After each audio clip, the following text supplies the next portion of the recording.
Why your mind sabotages you. Decoding self-destructive patterns. Your brain is a 200,000-year-old survival machine operating in a modern world it wasn't designed for. Every day, you're fighting an internal battle between your primitive brain and your evolved conscious mind. The primitive brain, specifically the amygdala, is constantly scanning for threats. And in today's world, it interprets career challenges, social rejection, and even opportunities as potential dangers. This ancient wiring creates what psychologists call negativity bias. Your brain is literally hardwired to focus on what could go wrong rather than what could go right. Research shows we need 5 positive experiences to counteract 1 negative experience. This isn't a character flaw, it's evolution keeping you alive. But here's where it gets tricky.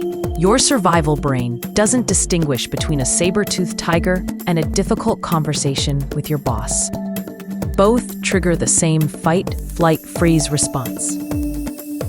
This is why you might find yourself procrastinating on important tasks, avoiding social situations, or staying in your comfort zone, even when growth opportunities present themselves. In Neuroscience of self-sabotage, your thoughts become automatic programs running in the background. Cognitive scientists estimate we have 60,000 to 70,000 thoughts per day, and 95% of them are the same thoughts we had yesterday. These thought patterns create neural pathways, literal highways in your brain that become stronger with repetition. When you repeatedly think, "I'm not good enough," you're not just having a thought, you're strengthening a specific neural network. It's like working out. The more you use certain neural muscles, the stronger they become.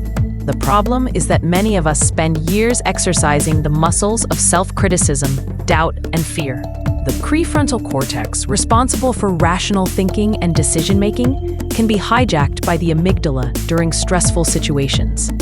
This explains why you can make rational decisions when you're calm, but make completely different choices when you're anxious or stressed.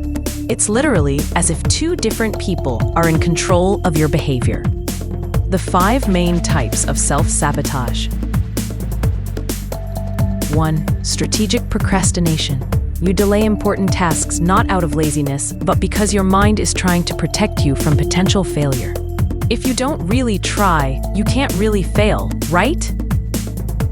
It's perverse logic, but effective for maintaining short-term self-esteem. Paralyzing perfectionism. Paradoxically, the pursuit of perfection often leads to complete inaction. Your brain prefers not to start something rather than create something imperfect. This is a protection mechanism disguised as high standards. 3. Relational self-sabotage. You might unconsciously destroy good relationships because your ancient mind believes it's safer to be alone than to risk being abandoned.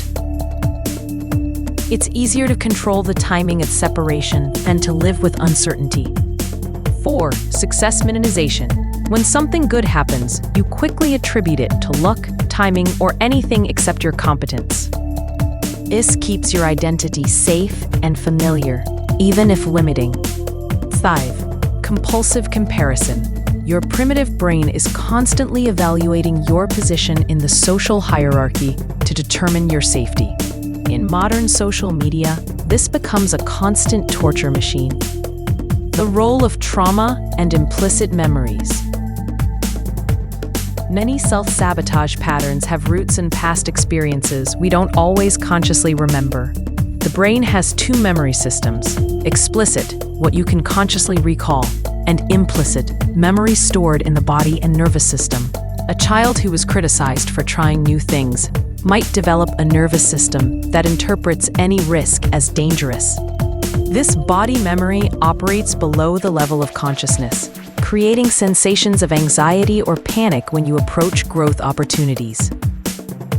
This explains why sometimes you can know rationally that something is good for you, but feel an inexplicable visceral resistance. It's not lack of willpower, it's your nervous system trying to protect you based on old data. Identifying your personal patterns. To break cycles of self-sabotage, you first need to recognize them. Here are some telltale signs. Behavioral patterns. Do you constantly arrive late to important commitments?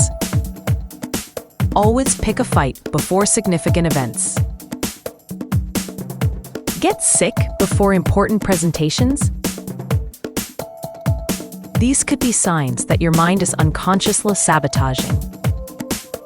Internal dialogue. Pay attention to the voice in your head.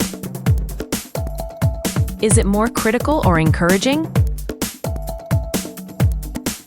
What kind of language does it use? Phrases like "you always," "you never," "what if" are red flags of self-sabotaging patterns. Physical sensations. Your body often knows before your conscious mind.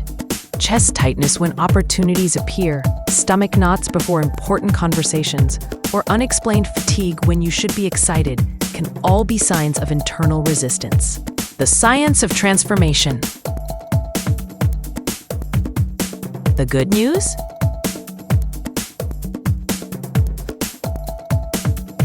Neuroplasticity means you can rewire these patterns. Your brain remains malleable throughout your entire life.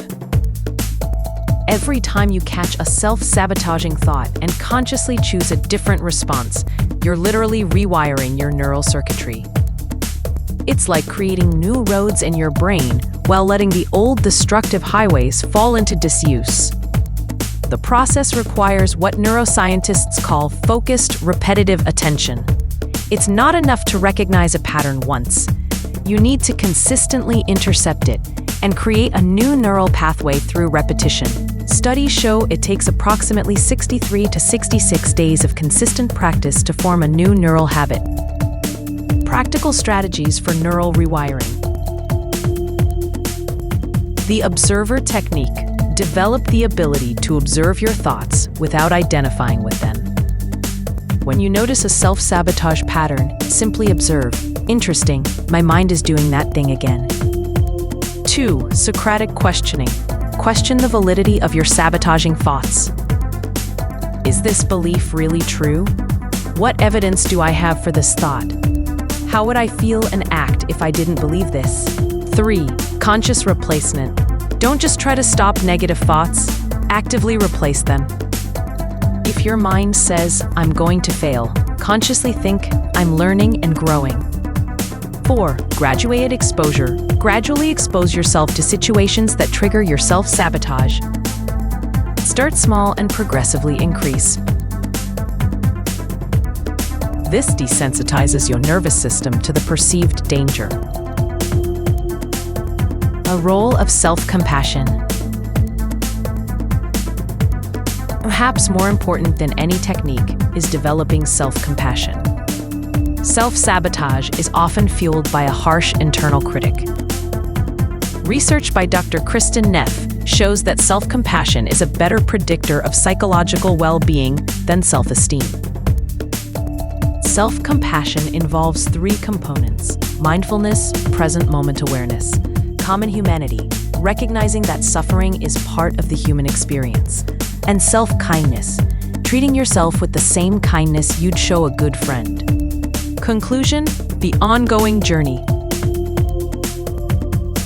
Overcoming self-sabotage isn't a destination, but a continuous journey of self-awareness and growth. Your brain will always have primitive tendencies that won't change. But you can develop sophisticated awareness that recognizes these patterns and consciously chooses responses more aligned with your values and goals. Remember, every time you act despite fear, every time you choose growth over safety, every time you treat yourself with compassion instead of criticism, you're literally shaping your brain to better serve your highest life. Transformation is possible, one conscious choice at a time.